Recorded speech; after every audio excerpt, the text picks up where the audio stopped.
Živijo, sem Matej Cepin in poslušate 30. epizodo podcasta Goreči grm. V njej gostim Janeza Ciglerja Kralja, ministra za delo, družino, socialne zadeve in enake možnosti.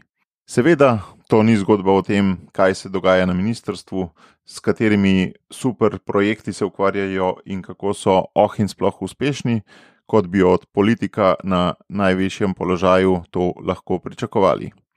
V času snemanja je Janez na položaju ministra nekaj manj kot 2 leti in v pogovoru je priznal, da predtem v karieri še ni vodil večjih sistemov, razen ko je bil poverjenik za mednarodne odnose pri skavtih. Zato je seveda, kot Mojzes ob gorečem grmu, povabilu k ministrovanju najprej dejal: ne, nikakor ne, hvala. V podkastu sva se z Janezom pogovarjali o tem, kako človek, ki je kar naenkrat soočen s tako velikim izzivom in takšnimi obremenitvami, sploh izreče svoj da.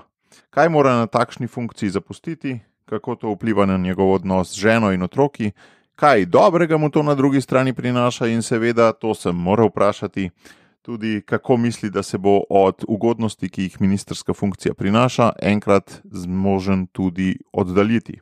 Poslušaj še več epizod Gorečega grma, tako da na telefon naložiš ustrezno aplikacijo, najbrž Google Podcast, iTunes ali katero drugo, in se naroči nanj.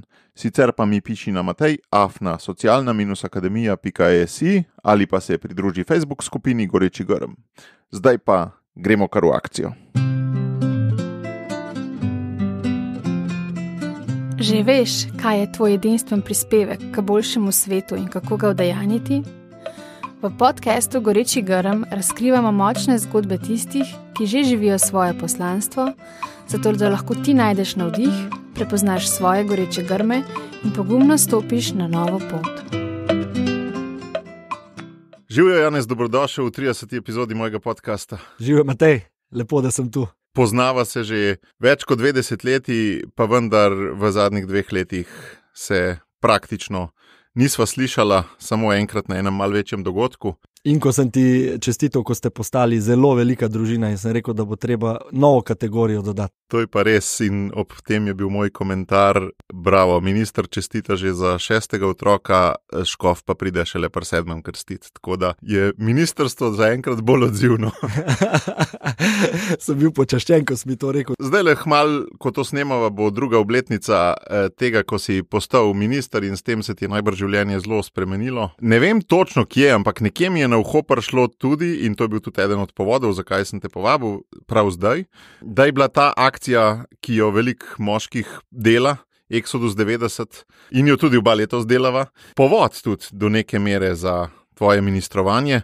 Naj povem za tiste, ki ne poznate, gre za 90-dnevno akcijo, ko imaš eno aplikacijo na telefonu in imaš noter askeze, bratstvo z drugimi možmi in pa poglobljeno molitev v 90 dneh, neko čiščenje samega sebe oziroma predvsem pot skupaj z Mojzesom skozi puščavo. Daj povej zgodbo, kako je ta aplikacija oziroma ta akcija Exodus 90, ki si jo pred 2 letoma delu, vplivala na to, da si postal minister. Exodus, zanimivo, je bil prvi izziv preko mojega prijatelja Slavkota Lenarta z Koroške, skavtskega brata, najnega skupnega prijatelja tudi, ki me je že, lahko rečem, januarja 2019 izzval prvič. Ko sem pogledal predvsem askeze takrat, sem ugotovil, da jaz nisem zrel za to, da ocenil sem, da ne bi zmogel, da nisem na taki ravni, duhovni in telesni, in da to pač še ni zame, da ne bom zmogel. Katere askeze so te najbolj prestrašile? Mislim, da kar komplet z mrzlim tušem, sredinimi in petkovimi posti, ta je mogoče še hujš, mrzel tuš, ne? Sladkarije in alkohol, recimo, da tudi kar v tem vrstnem redu, kot sem naštel. Te so bile kar hude. Predstavljal sem si tudi, da je nemogoče, da bi si lahko vzel v normalnem življenju 1 uro na dan molitve, poglobljene. Tako da sem takrat Slavkota zavrnil, sem mu zahvalil, ampak povedal, da mislim, da ne zmorem tega.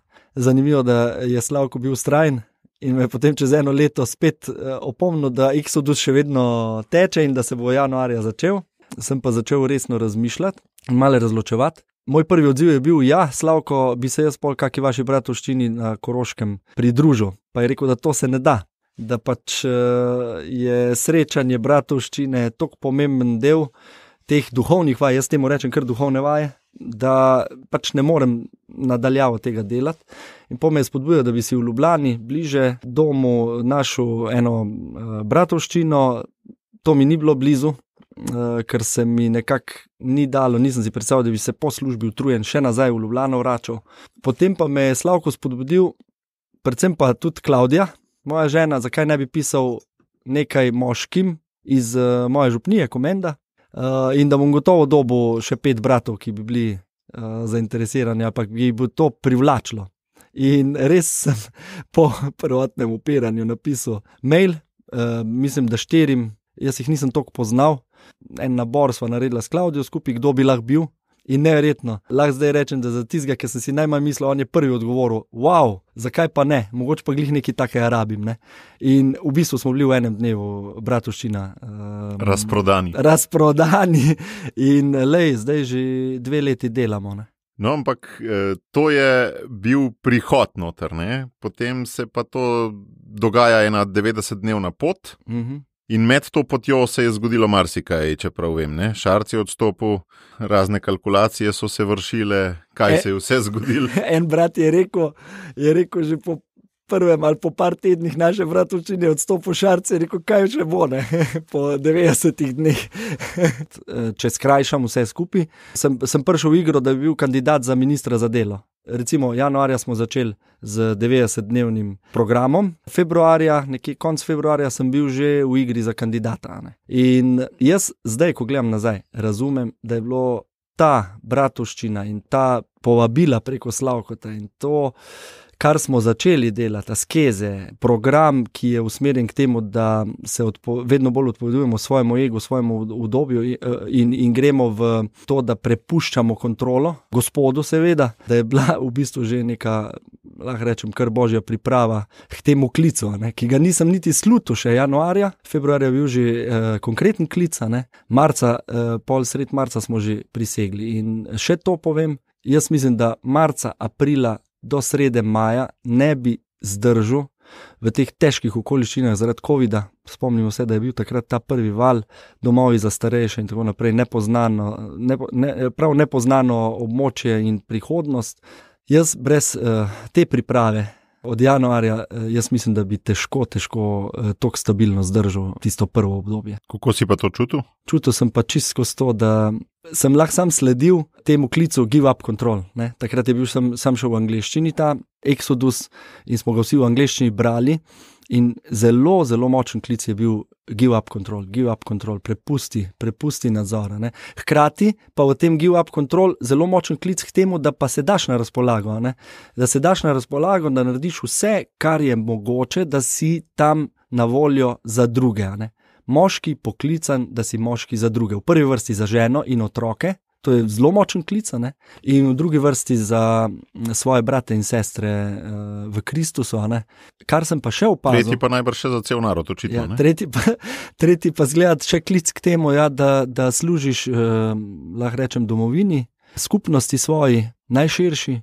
Prijatelj Jožef Horvat večkrat citira Platona, da se človek ne rodi samo zase in za svojo družino, ampak tudi za domovino, za državo.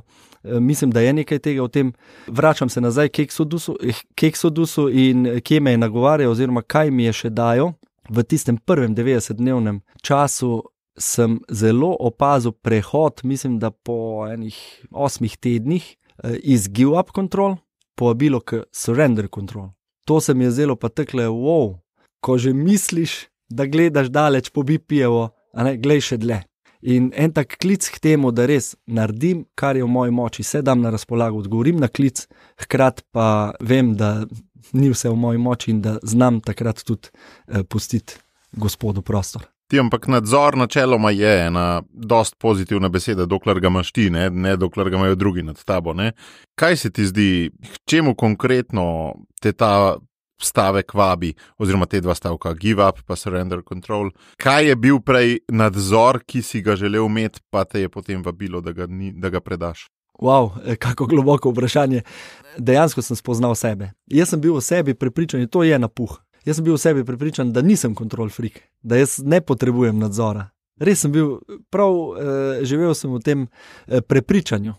In o tem sem potem skozi pogovore z brati, skozi molitve, skozi vsa premišljevanja, vse to, kar ti Exodus ponuja, a ne? Kar ti te suportira v tem molitvi in razmišljanju, duhovni rasti, sem spoznal, da pravzaprav sem zelo navezan na določena obdobja, na določene egoizme. Mislim, da me je prav razbil, ker živel sem prepričan, da sem jaz zelo dober človek. Kar v redu, ne? Ja. Vsi imamo občutek, da smo kar v redu. Tako, kar v redu, da pravzaprav niti pri meni ni treba kaj veliko popravljati pa nastavljati, da dovolj, bi rekel, se dajem na razpolago Klavdiji, otrokom, vsem ostalim, ki pač potrebujejo, ne? To je bil predvsem tisti, kjer sem mogel začeti predajati kontrolo in začeti tudi realno sebe dojemati, skozi Božje oči dojemati in luščiti, če si vzame prispodobo iz Narnije,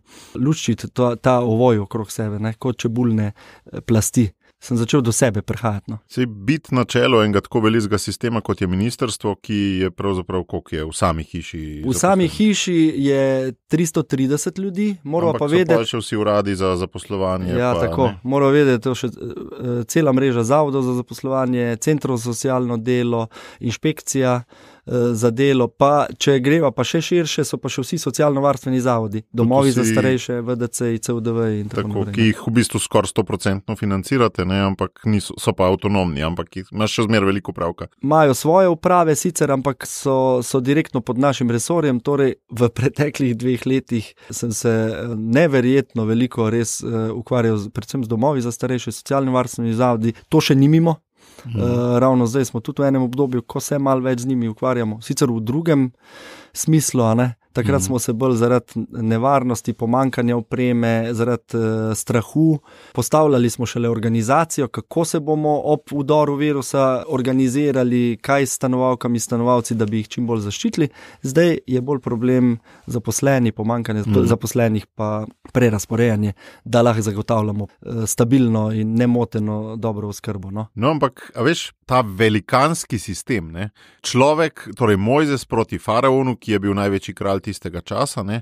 Ali pa Janez proti na čelu celega ministrstva z vsemi dodatnimi stvarmi.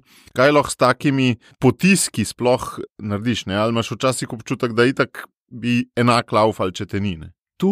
Ker tak sistem ima nek ustrajnostni moment, kad ti tak ne moreš kaj dosti. Hvala Bogu, da ga ima. To je tudi, lahko rečem, ena varnostna ali pa ena varovalka, da se zadeve pač, se veš, ko v politiki grejo mandati od začetka čez sredino proti koncu in da se v tistem času konc mandata pa do, bi rekel, sestave nove vlade stvari ne sezujejo pa nehajo delovati. Hvala Bogu je ta varovalka, da administracija stvari po ustrajnostnem momentu ali pa po tej organizaciji, po zakonih, če hočeš, ne, čist na suho, tečejo naprej. Sam sem ugotovil, da svojimi talenti ali pa pač, ker sem že dobil ta klic, ne, poklic, sem rekel, nekaj že mora biti na tem, torej nekaj mojega bo prav prišlo temu sistemu. Ne. In moja ugotovitev zdaj po 2 letih je, da lahko ta sistem, te zaposlene dobro motiviraš. Seveda jih pa lahko dobro motiviraš, kar sem jaz svojo ekipo naredil, če jih povabiš v ekipo. Ne. Najprej sem jih pozdravil, sem se predstavil in jih povabil v ekipo. Povedal sem jim tudi, da sem brez njih nemočen, ker en sam ne more nič, če nima teh 330 najprej ob sebi ali pa za sabo in potem še vseh unih, ne vem, nekaj tisoč po vseh ostalih strukturah. Ne. Tako, to je bilo prvo. Drugo, kar je bilo, sem se lotil čist po znanju, ki sem ga pridobil največ, ne boš verjel ali pa boš verjel, v času skavtov, sem se lotil strateškega načrtovanja. Sej načrt smo imeli pravzaprav pripravljen že prej, potem smo ga sam še mogli malo prilagoditi realnim dejanskim razmeram. Ki so bile čist nove v COVID-u. Ja. In v bistvu s tem strateškim načrtom sem prišel pred ekipo in predstavil, dal sem si 3 prioritete, ki jih je COVID pravzaprav še potrdil in še bolj izpostavil.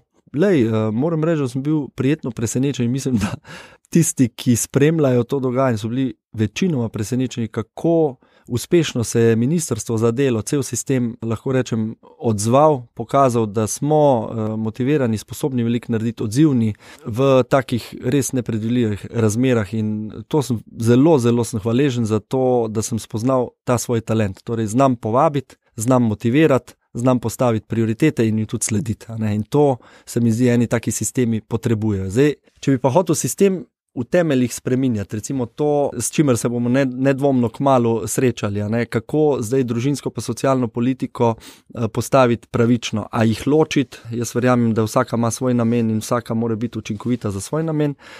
Zato pa rabiš, to je pa realno, 4 leta brez covida, ker v 2 letih s covidom takih temeljnih premikov z najprej vsemi analizami, preračuni, pripravami in tako naprej, potem pa preizkusi komunikacijo z javnostmi, v socialnih zadevah, v družinskih zadevah, to je javnost zelo občutljiva. Ena stvar se malo drugače sliši, ker so pa navajeni, to so vsi vznemirjeni in pol je preplah in pol ti to v bistvu uniči lahko 2 leti dela. Tako da, evo, to so moje. Čas je pa tudi COVID, nekaj, kar te vrže iz stabilne lege in si potem bolj pripravljen iskati nove položaje. Gotovo je to bila ena izmed nadlog, če greva nazaj k Mojzesu pa njegovim časom, ki je bila poslana sedanjemu faraonu ali pa faraonom in v pomoč Mojzesu pri doseganju svojih ciljev. Dobro si rekel, COVID nam je postavil ogledalo na številnih področjih, predvsem pa na področju domov za starejše. Če ne bilo covida, bi težko zmotiviral ali pa našel tako široko soglasje v Sloveniji, da je potrebno res veliko javnih financ in pa evropskih financ, ki so tudi javne, usmeriti v izboljšanje infrastrukture, v naslednji fazi pa takoj v izboljšanje kadrovske strukture in pa števila v oskrbi starejših ali pa najranljivejših. To je COVID gotovo pripomogel, ker če ne bilo tega spoznanja, poglej, nekateri starejši v prostorih, ki so bili prvotno v Hrastniku zgrajeni za dijaški dom, male sobice, 4 posteljne, 5 posteljne, v bistvu na čist neprimernih, nedostojnih prebivališčih, potem bi verjetno lahko družba, mogoče bi se najdel kdo, ki bi to prepoznal pa uspel zmotivirati, ampak COVID mi je pomagal, nam je pomagal to hitreje spoznati po 10 letih recimo zapuščenosti in smo, hvala Bogu, zdajle šli v akcijo, da bomo to nadaljno potencialno propadanje ali pa zapuščeno zapostavljenost tega področja prekinili. To pa je. Na mnogih področjih nas je porinil za 10 let naprej, hvala Bogu, po svoje tudi. Ampak če ostaneva še malo pri tej metafori Mojzesa, predvsem me seveda zanima zaradi naslova tega podcasta ta tvoj goreči grm, ki je bil najverjetneje klic nekih strankarskih kolegov. Zanima me seveda najprej, a si ti tudi na začetku rekel ne temu, da bi bil minister, tako kot je to seveda rekel Mojzes? Prav, ko sem prvič dobil vprašanje ali pa predlog, klic od Mateja Tonina, seveda, sem seveda res iskreno rekel ne. Jaz se nisem čutil kompetentnega, bi rekel, sposobnega, dovolj usposobljenega za vodenje takega velikega sistema. Zdaj, Mojzes je imel zavozlan jezik, kaj pa so bile tvoji zavozlani jeziki? To, da imaš veliko družino? Moji prvi argumenti so bili majhni otroci, da mi veliko pomeni družina, da sem bolj, lahko rečem, mehek človek, torej ne po karakterju, sam sebi se nisem zdel primeren za vodenje, da nisem tak, a lahko uporabim to malo grdo besedo, alfa samec, torej, da se jaz v tem ne bom dobro znajdu, da sem dober član tima, nisem pa dober vodja tima. Potem sem pa Mateju tudi rekel, kot res tak razumski argument, da jaz še predtem nisem v življenju vodil profesionalno tima, recimo podrejenih ali pa sodelavcev. Sem pa to delal pri skavtih. Pri skavtih sem vodil skupine mladih, tudi skupine odraslih. In tudi velike sisteme. Si bil skavtski minister. Skupaj smo bila, ja.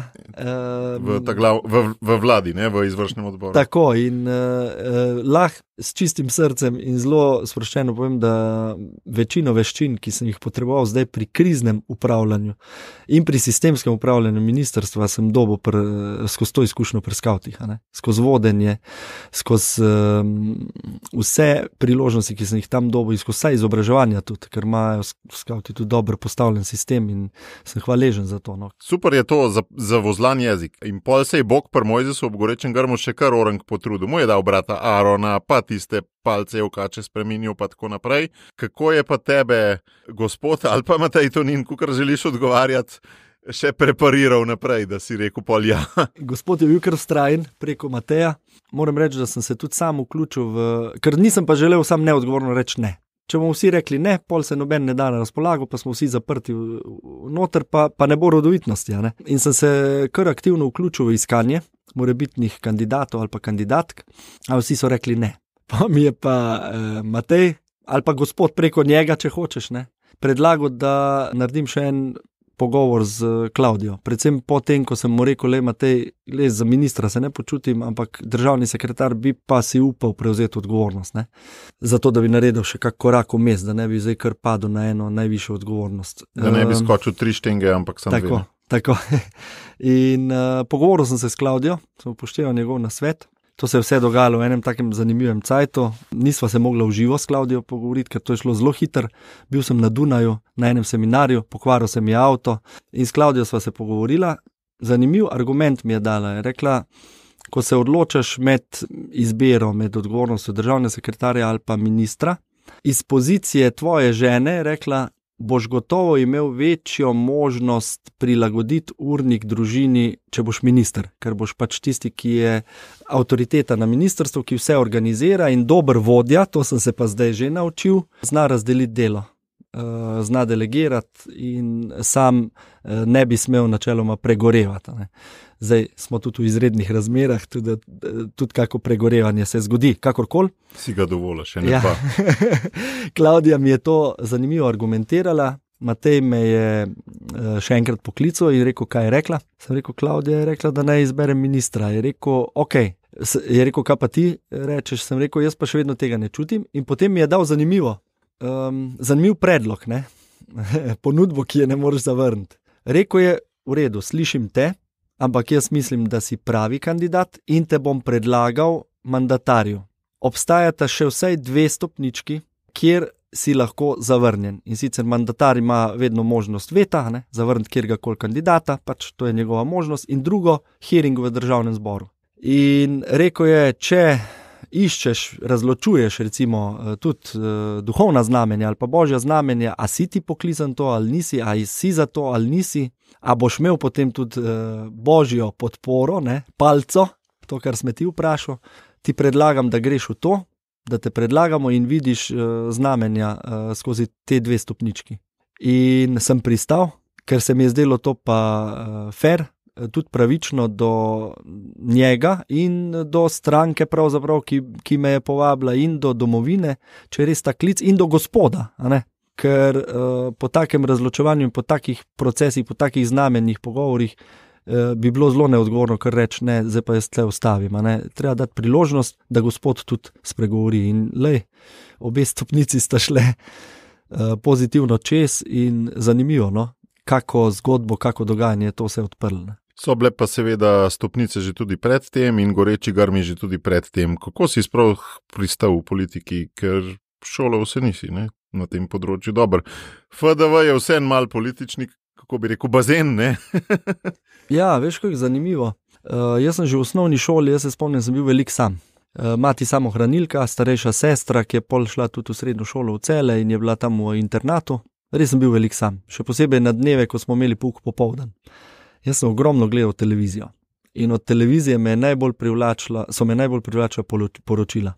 Res se živo spomnim še prizorov, zanimivo, ne? Pred 30 leti, recimo 33 leti, ko sem bil 10 let star, ali pa 35 leti, ko sem bil 8 let star, se spomnim prizorov iz Libanona, tistih uličnih vojn, tistih milic, libanonskih milic, ki so tam teroristične napade izvajale. Pravzaprav nič novega, ne? Ampak toliko se mi je vtisnilo, vsa poročila, vse dogajanje, toliko me je zanimalo, vse družbeno dogajanje. Zanimivo, da nisi pol za notranje zadeve, ne? Ja, zanimivo, ne? Zelo me je potegnilo to, no, družbeno dogajanje in mi je bilo privlačno. Noben drug ni tega toliko spremljal, jaz sem pa skozi gledal poročila in zanimivo, ne, po osnovni šoli sem imel milost, da sem se relativno dobro učil, torej dobro prilagojen na ta šolski sistem, ki je bil pred 30 leti. Me niso znali, ali pa je bil tak sistem takrat preveč usmeriti v kako specifiko in so rekli, ti se dobro učiš, pet na gimnazijo, sem šel na gimnazijo. Gimnazija mi je, hvala Bogu, dala možnost spet razvijati zanimanja, ki so me vlekla. To si na Koroškem hodil? Ali? Na Koroškem, ravno na Koroškem, ja. Lepa 4 leta, nekaj sem se ukvarjal z glasbo, harmoniko, sem igral, mislim, da sem se pol počas kitaro naučil igrati in pa še vedno me je vleklo to družbeno dogajanje. In to je bil pa povod, da sem po gimnaziji v bistvu izbral, čeprav so mi relativno tudi naravoslovni predmeti šli v redu, pa so me tudi na nek način nagovarjali, ampak niso me pa toliko privlačili, kot pa družbeno dogajanje, ne? Sociologija tudi, geografija v tem, bi rekel, političnem delu in sem izbral pol politologijo na FDV. No, to pa je že, bi rekel, tista stopnica, ki me je zapečatila, ta goreč grm, ta odločitev, ampak zanimivo, da me je na FDV potegnila ali pa najbolj vplivala na odločitev en zelo zanimiv dogodek iz informativnega dneva. Nič nima veze s politiko. Na informativnem dnevu so nas zbobnali v Kino Bežigrad, ne vem, še sploh dela Kino Bežigrad, mi smo tam imeli informativni dan in pa tudi predavanje še v prvem, pa mislim, da drugem letniku, ko smo bili še množični, pol greš pa po smereh, ne. In tam je bilo kar nekaj profesorjev, spomnim se Igorja Lukšiča, pa Slavkota Splihala, pa Danice Finhafner, pol je pa v enem trenutku prišel gor Aleš Debeljak, pokojni Aleš Debeljak, ki je prebral eno pesem iz pesniške zbirke Južno dekle od Alojza Ihana. Je prebral tisto pesem in takrat sem jaz začutil po tisti pesmi, ki je sicer malo erotična, malo taka, lahko rečem, provokativna, ne? Ampak po tisti pesmi sem jaz začutil, evo, na tale študij politologije, analiza politik, javna uprava, pa jaz želim jeti, ne? Da sem tja poklican. Zanimivo, ne? Koliko mi je to ostalo. Kaj to, da je bilo tudi malo desne hemisfere vključene, ne samo leva, ali kaj? Ja, po moje točno to, ne? Ker sem ti rekel, v srednji šoli se mi je začelo tole, ali pa konec osnovne šole, malo glasba, ne? Malo tudi v srednji šoli pevski zbori, to me je vleklo, in cerkveni, in takle posvetni tudi. To zborovsko petje, glasba me verjetno toliko potegnilo in toliko so oblikovalo, ja, to si zdaj dobro rekel, nisem nikoli na to pomislil, mislim, da me je ta desna hemisfera malo potegnila. No, ja, ker jaz te ves čas poznam, kot da obe uporabljaš dosti enakovredno, ne, nimamo vsi te pozicije. Ja, in ta študij je bil pa dobra odločitev za mene, ker mi je bil pisan na kožo, tam sem spoznal tudi nekaj dobrih prijateljev in še enega zelo dobrega prijatelja, ki je tudi moja poročna priča. Zanimivo, ne? Deliva iste vrednote, Dušan je res velik človek, ne samo po centimetrih, ampak tak po karakterju. Mogoče ni odveč povedati, da zanimivo, da je zdaj tudi on generalni direktor za družino na Ministrstvu za delo in mislim, da je pravi človek za to. No. In tam sem ga spoznal, postala sva najboljša prijatelja in v bistvu... Kdo je pa koga zvlekel v politiko, ti njega ali on tebe? On mene. Po študiju nisem upošteval nasveta modrih, da naj najprej diplomiram, potem pa grem še po svetu, če me kaj kliče, kaj potovati, karkoli odkrivati drugega, ampak sem ob zaključenih vseh izpitih, preden sem zaključil diplomo, začel malo bolj pri skavtih se dati na razpolago, isto pevski zbori, malo bolj intenzivno in tako naprej in diploma se je kar malo odaljevala. No, potem je pa on v enem trenutku, to je bilo leta 2005, me poklical. On je že delal takrat na NSI in mi je rekel, da bojo iskali sodelavca v PR-u, mlajšega sodelavca v PR-u in če bi me zanimali. Šel sem na razgovor in uspel in začel tam delati. Se pravi skozi primarno tvojo izobrazbo, ne? Tako. Ti si kaj študiral že, kjero smer? Politologijo, analizo politik in javno upravo. Aha, pa nisi marketinga. Nisem marketinga, nisem PR-a, ampak sem pa tudi pri skavtih bil predstavnik za odnose z javnostmi najprej, a ne? Pa še član NIO-ja za mednarodne odnose. Tako da sem se tudi PR-a veliko priučil pri skavtih. In tu je tudi Slavko, ki je bil takrat načelnik, veliko pripomogel, ker je imel pa tudi odličen občutek za PR-a, ne? In je to komponento zelo razvijal, nas spodbujal k temu, da se odpiramo, da se ne bojimo medijev.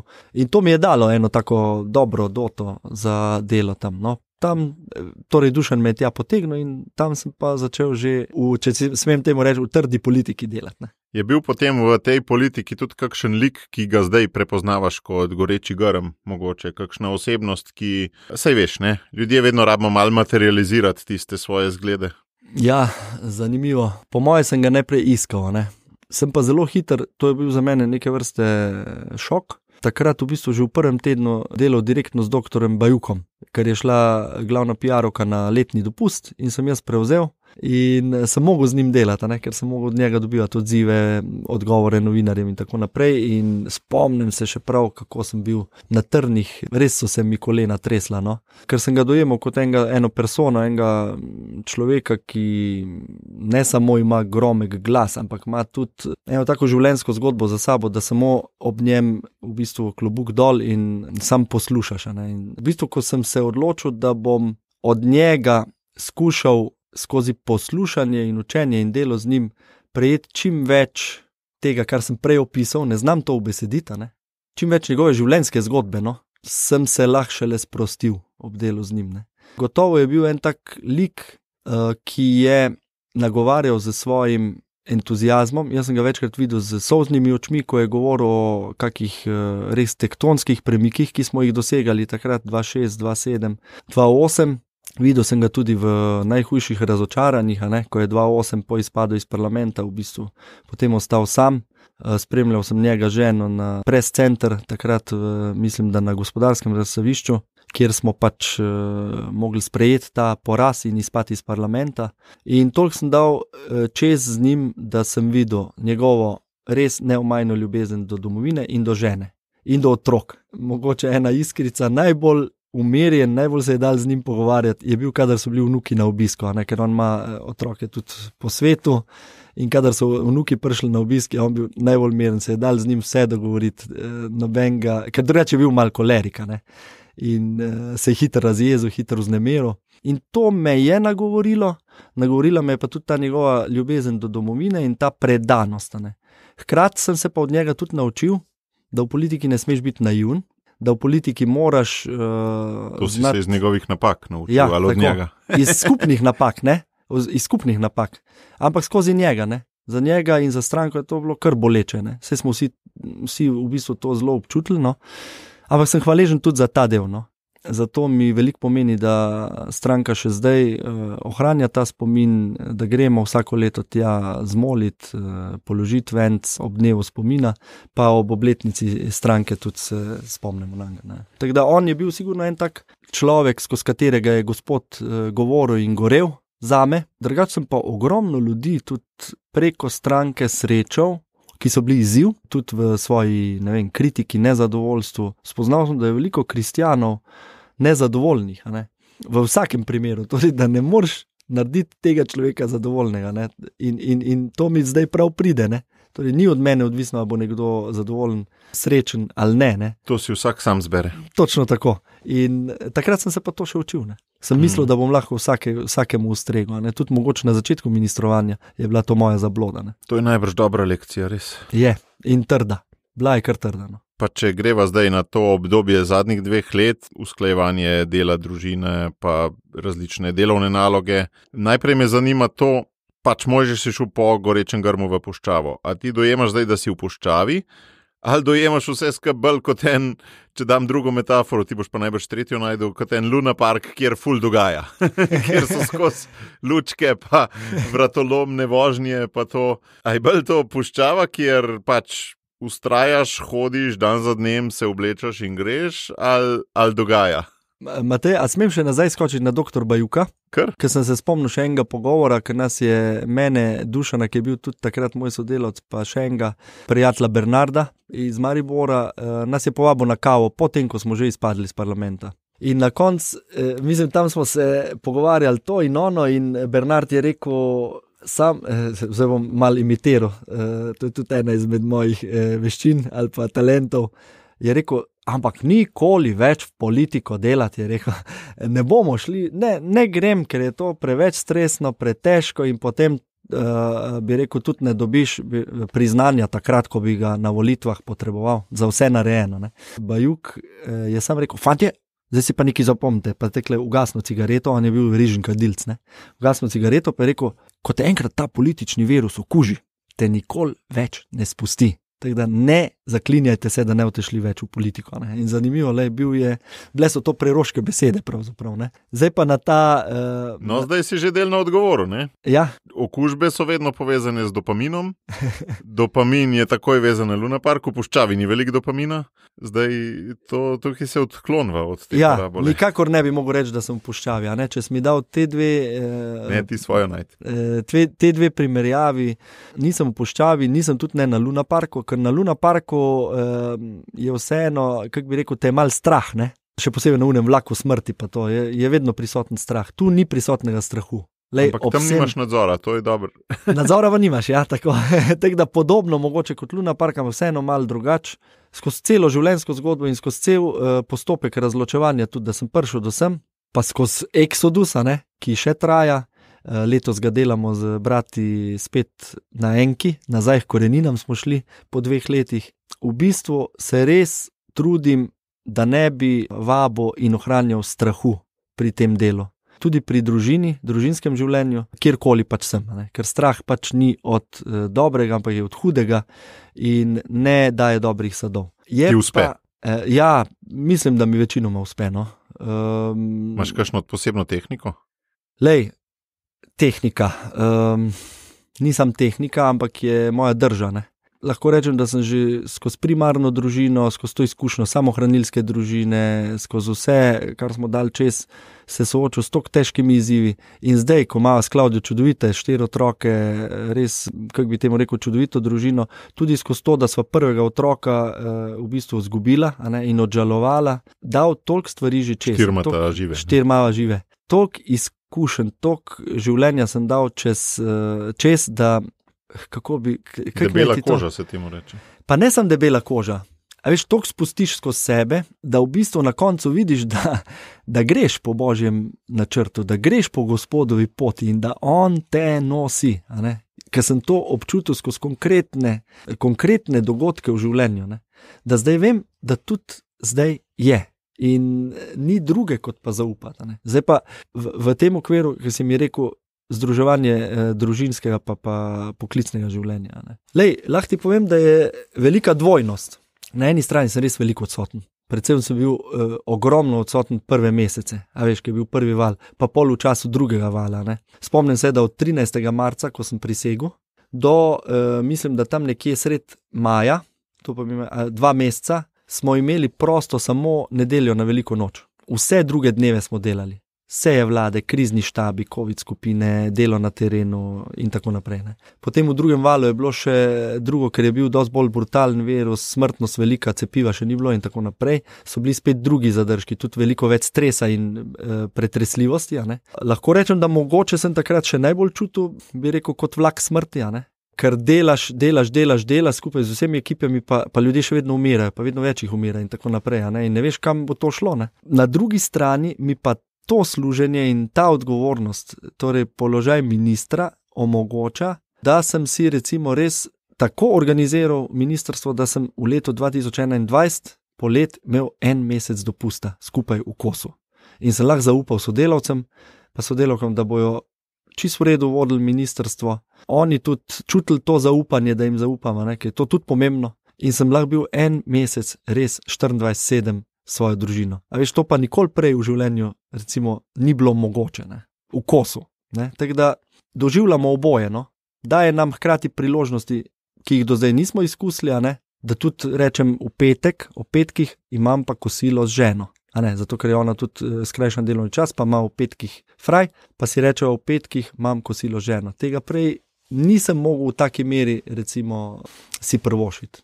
Kjere varovalke poleg petkovih kosil z ženo si pa še postavil za ohranitev družine? Najprej jih nisem, pol so bili težki časi, vsak mož in oče si to predstavlja. Potem smo pa skupaj pririnila do nekaj varovalk, ena izmed glavnih je torkovi najini večeri. To pomeni, da v torek po tem, ko otroci zaspijo, sva midva skupaj in se dogovoriva, včasih samo pijeva čaj, včasih samo tekle sloniva, včasih kaj bereva, včasih kaj pogleda, posluša, včasih kam greva.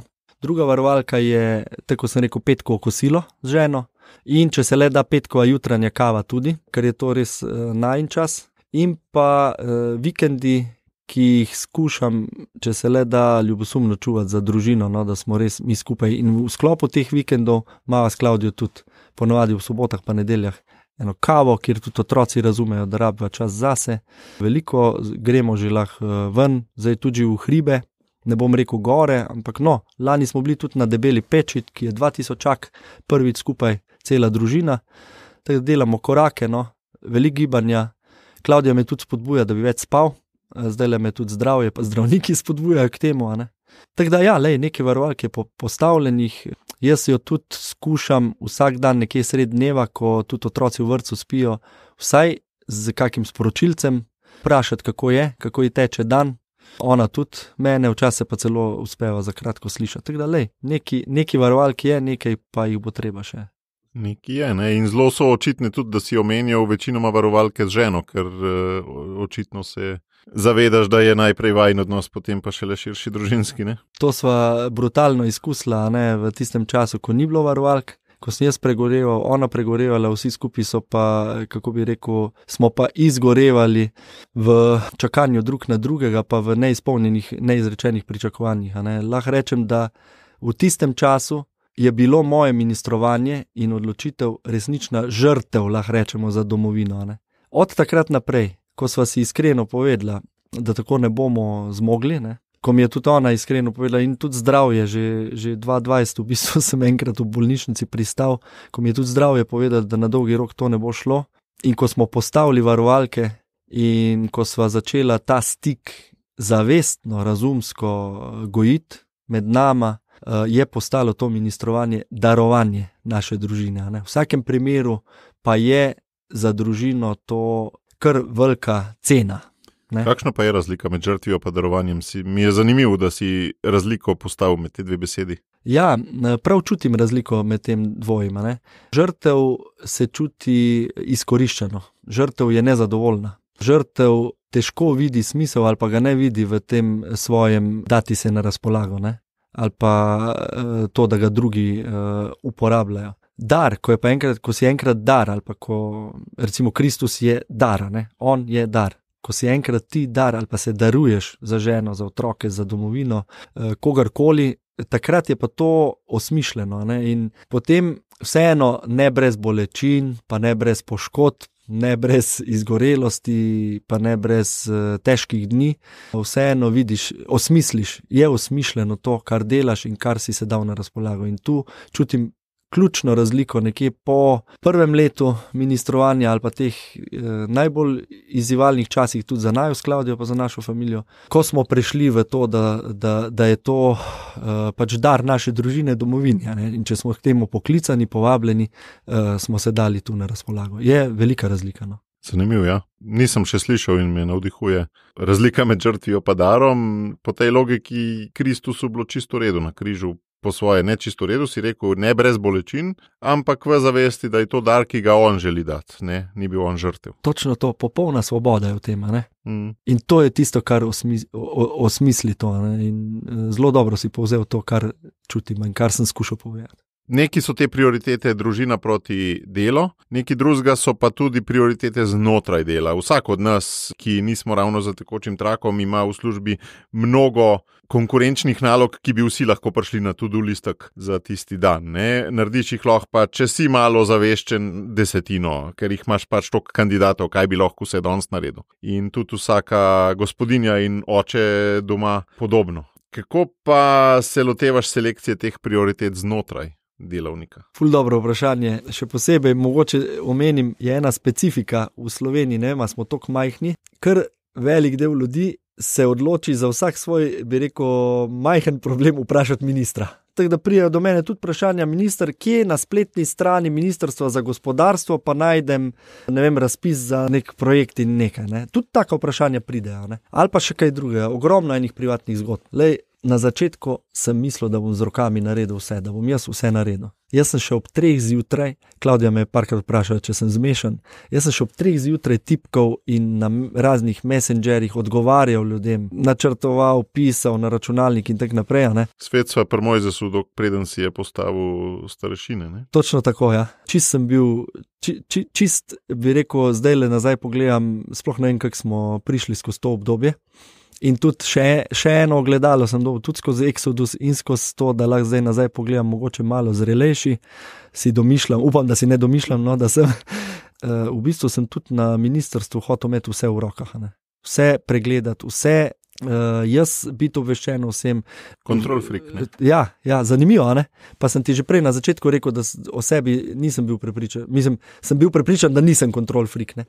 Ampak postajal sem, dokler nisem, sploh ne vem, kaj je bila tista izkušnja, temeljna izkušnja, ki me je pač pol od tega odvrnila. Mislim, da še najbolj bolnica, november, december 2020, ko sem v bolnici pristal zaradi enega nedolžnega uroinfekta, so rekli, gospod, tole pa boste mogli tle pri nas ostati, ne? Noben antibiotik ni primil in tako naprej. In kar naenkrat sem jaz pri 41 letih, a si predstavljaš zdrav človek, v srednjih letih, mislim, tudi fit in pristal v bolnici, za en teden sem mogel ležati tamle z intravenoznimi antibiotiki. In takrat sem pa v enem tednu pač izkusil, da so vseeno stvari tekle in mislim, da sem to rabil, no. Da je bil tudi to podarjena izkušnja. Res, in potem sem začel, mislim, da boljš razporeja delo. No, pa zanimivo, ne, kaj so tudi ena znamenja. Ne vem, ti si zelo globok in tudi krasno delaš sporednice z Mojzesom, pa z to drugo Mojzesovo knjigo, z Exodusom. Kaj bi to pomenilo, ampak kar naenkrat so se takrat po slabem letu začele menjave v ekipi, na katere nisem imel vpliva.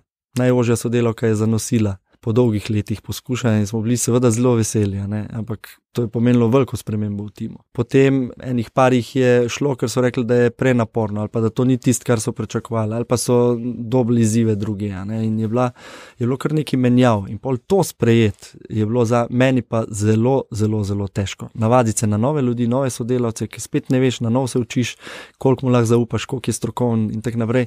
Ampak ko greš enkrat skozi to, potem rečeš podobno, ali pa ne rečeš, on niti tega ni rekel, ampak moraš ravnati podobno kot Kristusa, ne?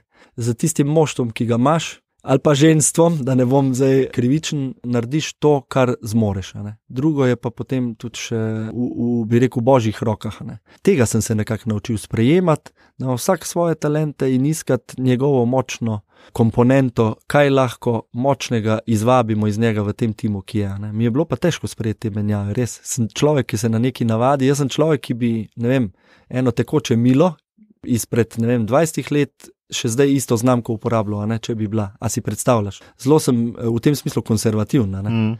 In tudi človeka, ko se ga navadim, ko mu zaupam, zelo težko sprejmem menjavo, ne, za menjavo. Ampak to si govoril o tem, kako opolnomočiš druge, da počnejo in da prevzemajo, da postajajo starešine, ne? Ampak še zmeraj moraš pa najbrž ti velik A-B odločitev sprejeti, kjer je samo A ali pa samo B, ne? Ja, točno to. In še nekaj se je zgodilo vmes, ne? Vmes sem šel pa v drugo, kako bi temu rekel, nihalo je šlo v drugo smer, ne?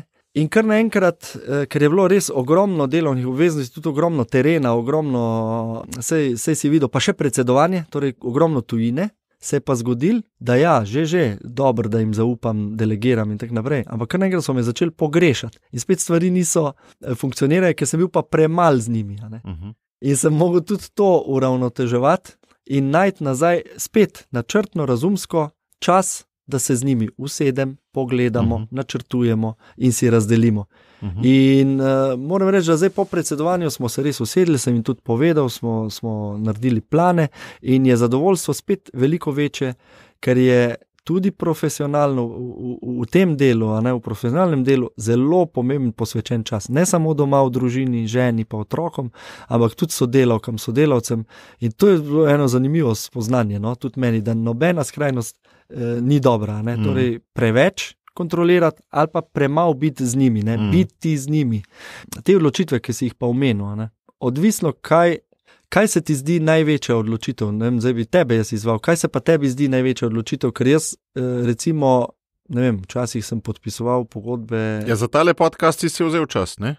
Tako je. A veš, vedno imaš neke kriterije, ne, po katerih si vzameš. No, za 10 drugih stvari, ki jih si pa najbrž tudi bi lahko danes počel, si pa nisi. Ne? Dobro si me usmeril, ker jaz sem že malo razmišljal bolj o tem, a s tresočo roko podpisujem pogodbe, ne vem, ki so 350 milijonov težke. Bolj sem mislil o porabi časa, ja. Ja, se je čas bolj dragocen, pa bolj redka ali pa bolj zaželena dobrina. Pravzaprav ministru najbrž res, ja. Pri mojem delu res, ne. Jaz zdaj le sprejemam tudi iz nujnosti tega, da rabim več počitka.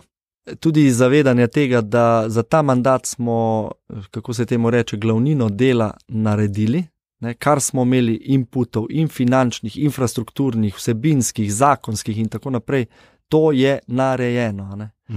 Impulzi so dani, ne? Stvari imajo pa rep v izvedbi. Ne? Tako je, zdaj je treba sam še v bistvu spremljati, kako se zadeve začenjajo izvajati ali pa potem na koncu zaključujejo in s tem v zvezi pač v priporočenem malo več počitka tudi gre lažje. Ja, gre lažje in bolj previdno izbiram, predvsem si pa ne kupičim tak urnikov. Ne? Ko smo imeli razgovore za mojo tajnico, 2krat smo jo zamenjali, pač ena je šla drugo karierno pot, čist svobodno, druga je pa tudi zanosila, pa šla v porodniško. Ne?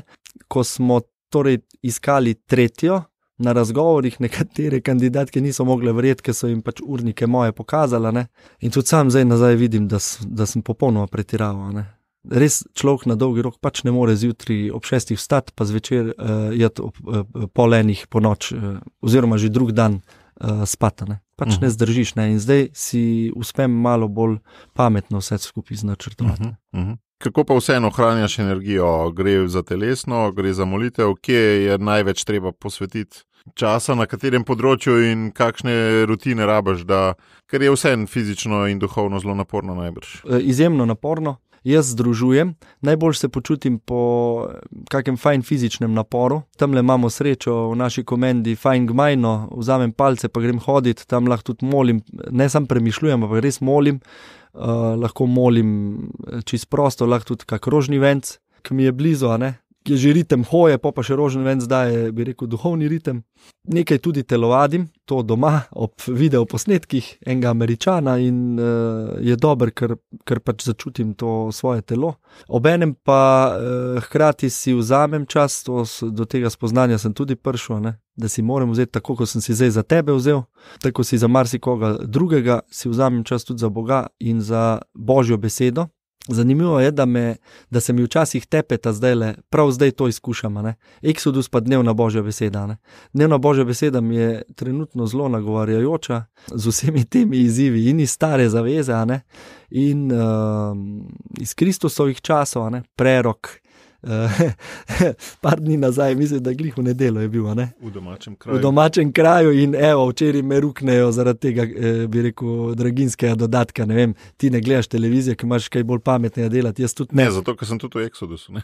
No, bravo, ja, vidiš, jaz tudi ne, ampak včeraj so zlorabili eno zadevo in me prbili na prangera, in me v bistvu sramotili na polno, Težko je to zdržati, ampak hkrati si pa rečem, nič novega pod soncem. Že pred 2000 leti je bilo zelo podobno in verjetno še pred par tavžent leti prej. Kakorkoli, duhovno branje in premišljanje mi je zelo pomembno. Ali je to dnevna Božja beseda ali pa premišljanje, ta Exodus, ki tudi vleče, si pa včasih konkurirata. A ni zanimivo, kako to rutino, vsi vemo, da rabimo, in telesno in duhovno, ampak kako jo zelo hitro opuščamo. Ti pa, ko imaš zelo veliko konkurenčnih dejanj, si pa vsem očitno uspel se potruditi, da obe ohranjaš. Ja, ampak ni vse tako lepo, da bi zdaj se jaz hvalil, da mi uspe vsak dan 1 ura. Včasih je to sam tisti blink, da preberem. Ampak veš, kaj je zanimivo? Še to, da sem včasih to klen, ali kaj je to? A je to lenoba, ali kaj je to? Malomaren celo. Da šele ko neki zagusti pol, grem pa hitro Božjo besedo prebrati, Mislim, sem sam nase jezen včasih. Najboljši je pa ne zdaj zato, da bom jaz Gospodu ugajal, ampak čutim zaradi mene, ne zaradi Gospoda, zaradi mene je pa najboljši takrat, ko imam pa načrt in se tega načrta držim. Ko je čas za Gospoda, za Božjo besedo, molitev, premišljanje, tisti čas, ki je načrtovan, za katerega se svobodno odločim. Ko pa tebi, ki vsem sva že rekla prej, da si mal na desno hemisfero, ki je malo bolj spontana, uspe te bojevniški načrti, ne, se jih vsem držati. Namreč opazim tudi zaradi sebe, ker tudi sam, ker sem malo bolj človek strukture, me taki načrti velikrat tudi ubijajo. Rabimo vsem malo več spontanosti, ampak so lahko taki načrti pol tudi pot v cutting the curves, rečejo v Exodusu, oziroma v ubiranje bližnjic. Dobro si to rekel in prav tu mi je pa iz Exodusa ključna vloga bratovščine, ne? Še posebej ta vloga sidra, ki je najprej nisem še toliko štekal, zdaj jo pa zelo dobro štekam, ki pač v vsakem primeru pomaga ostati na poti. Sej najboljše zdaj, ker srečam na kakih lahko tudi službenih dogodkih, ali pa kje koga, glih zanč sva z enim kolegom se usedla k večeri, službeni večeri, ne? Ker pozno je bila. Pa se takle spogledama, pa reče, sem videl na Facebooku, da si v Exodusu, ne, kava zdaj s tem alkoholom, ne. Jaz sva rekla, ne bova, ne. Pa sva bila drugemu spodbuda, pa čeprav res bi pasal k tistemu kosu, ne vem kaj je bilo, je bilo neko eno meso ali kaj, bi pasalo tisto vino, pa sva lepo v miru in v enem darovanju to lahko skupaj šla čez, ne. Pa ni bil iz moje bratovščine, ampak iz ene druge, ampak lej že to, če je pa bratovščina, kjer se pa poznamo, kjer si vsak teden povemo, kje padam, kje rastem, kje rabim pomoč, ne, kje pa mi dobro gre, v smislu, da sem stabilen, pol je še toliko večja vrednost. Ne. Pa pri meni je en vir stabilnosti tudi Klavdija, žena. Ona je zelo modra ženska in ima eno, kako bi temu rekel, ima en globli pa širši uvid v to, da naj človek se obnaša v življenju, a sva prej rekla, zmerno, in pa kot da bi tekel maratona, ne. Torej, razporedi sile in delaj načrt, mej načrt in mu sledi, ne. To je tisto, kar me drži ali pa kar me spodbuja, seveda pa ni to zdaj, ne bi rad, da izpade pocukrano, kot da mi uspe vsak dan 1 ura na kolenih, ne. Dobro, ta z maratonom, res je to, moja izkušnja je taka, ne, ko si natreniran za 5:20 in bi mali maraton zlahka pretekel v 5:20, ampak ko greš na ta Velzga, ne smeš, moraš teči 5:40 na kilometer, drugače pač boš v 30 kilometru dol padel. Ne. Tako, točno to. Je zelo, zelo močna, sem jo osebno močno doživljal. Zdaj pa še zaključno vprašanje. Da ustanva za foro pri tem Luna Parku, čeprav ga Mojzes ni imel. Imel je pa prehod čez Rdeče morje, kar je bilo po mojem malo podoben vlaku smrti. Ko bojo te lučke ugasnile, ko se bo Luna Park zaprl, ne vem, koliko si navezan na funkcijo, pa koliko ne, ampak zna se morda zgoditi, da bi kaj pogrešal ali pa karkoli, ne. Tudi ko recimo mladi grejo na mladinsko izmenjavo ali pa na dolgotrajno prostovoljstvo, ne vem, v Nemčijo, imajo kulturni šok, ampak ko pridejo nazaj, niso vedeli, pa imajo večjega. Kako ti doživljaš zdaj vnaprej? Kaj bi se utegnilo zgoditi, katere nevarnosti bi lahko bile, pa česa se boš v resnici razveselil? Lej, več kot 10 let sem bil strokovc tudi v poslanski skupini v stranki, tako da sem delal z prvoligaši pravzaprav že dolgo. Sem veliko tega videl, ne. 2008 je Nova Slovenija padla ven, to je bilo najbolj brutalno, ne. Videl sem pa tudi, kdaj pač pri vsakih volitvah se stvari malo premešajo, ljudje zamenjajo in mislim, zavedam se, da je to realen izziv, ki si ga omenil, ne. Meni je dober prijatelj in sodelavc Robi Ilc, glavni tajnik Nove Slovenije, ko sem prisegel, rekel, lej, zdaj ti pa povem, je rekel Janez, kot prijatelju in kot sodelavcu ministru. Rekel je, da je to on slišal od enega nemškega kolega pred leti že, ko se boš vselil v svojo lepo, veliko prostorno pisarno, si na en konc, ki ga boš vedno lahko videl, postavi noter prazne škatle in vsak dan jih poglej. Te škatle so opomnik, da boš enkrat slej ko prej pospravil svoje stvari noter v to škatlo in šel. Meni se zdi to zelo zdrav pristop, ker ja res, na taki odgovornosti so mi, zdaj pa ne vem, kako naj bi rekel, na razpolago stvari, na katere se zlahka navadiš, ali pa udobja, na katera se zlahka navadiš. Seveda se na zunaj vidijo predvsem ta udobja, ne? Včasih mi kdo reče, lej, imaš pa vsaj ta udobja, glede na to, koliko je težka odgovornost, ne, kakorkoli, dober avto, šofer, ne vem, da mi nekdo pripravi čaj in tak naprej, vse je pripravljeno, ne, opomniki pripravljeni in tak naprej, vsi skrbijo zame, ne. Skušam slediti eni preprostosti, to je pa Aleš Čerin imel kar velik vpliv name tudi skozi svoj blog preprostosti, ne, in vedno znova izkušam in si ponavljam in se zavedam, da funkcija pride in gre, jaz kot človek pa ostajam, ne, s tem, kar sem in tak želim ostati. No, in to je moje vodilo, verjetno ne bo najlažje, ko bo enkrat treba se stopiti, bo pa lažje, če se vnaprej zavedam in malo pripravljam na to. Ohranjati zdravo pamet, pa da me ne potegnejo te udobnosti, pravzaprav se zanje zelo zahvaljujem, ker so v bistvu na mestu, jih potrebuješ, ko si na taki odgovornosti, ker sicer bi pa še teže preživel ali pa še večkrat pregorel. Na drugi strani se pa pripravljam tudi na to, da pač bom spet kdaj s kolesom, z biciklejem hodil po Ljubljani ali pa z vlakom, kar mi je bilo pravzaprav prav veselje se voziti iz Trzina z vlakom. Sploh zdaj, ko jih je tvoj ministrski kolega prenovil. Tako, iz Komende vlaka žal nimamo, upam, da bomo imeli z letališča kdaj povezavo. Ne? No, sej ne nazadnje, bo pa kdo rekel in prav bo imel, tudi minister se lahko z vlakom pa s kolesom vozi, je pa res, da v takem mandatu, ko smo ga zdaj imeli, priložnosti ni za to, ne? Ker je to zgoščeno. Drugač pa ja, funkcija pride in gre. Hvala, Janez, za ta pogovor. Vsi od nas se soočamo z različnimi bremeni in hvala, ker si bil zgled in na nek način učitelj, kako si jih nadeti in jih nositi, da se da. Jaz vedno rečem, tako kaj veš, smo včasih govorili, nas Jugoslovanov pa Rusov je 100 milijonov, ne. Tako jaz vedno rečem, ne, mene pa Boga je 100 milijonov, ne. A veš, jaz sem eden, pa je pa še Bog, pa je 100 milijonov skupaj. Pa je pravzaprav nešteto, ne. Nepremagljivo. Hvala tebi, Matej, za vabilo in za tvojo držo enega nenehnega motivatorja, pričevalca, tistega, ki rine naprej, predvsem za krepitev civilne družbe in vidim te kot enega izmed glavnih krivcev v pozitivnem smislu, da se ljudje odločamo za aktivno državljanstvo, aktivno držo nasploh in tudi ne nazadnje, da pričuješ s tem, da sta s Simono odprta za življenje, ker se mi zdi, da več, ko bo teh pričevalcev, bolj bo tudi lepo in več bo upanja za prihodnost. Tako da res hvala, zelo dragocen pogovor. Moram pa reči, da sva šla kar v globine, sem se tudi kar malo spotil. Balka na hearingu, ali? Zanimivo vprašanje. Ja, primerljivo. No, veliko sreče še naprej in v morebitnih drugih mandatih na katerih koli funkcijah že. Kjer bo poklicanost. Hvala.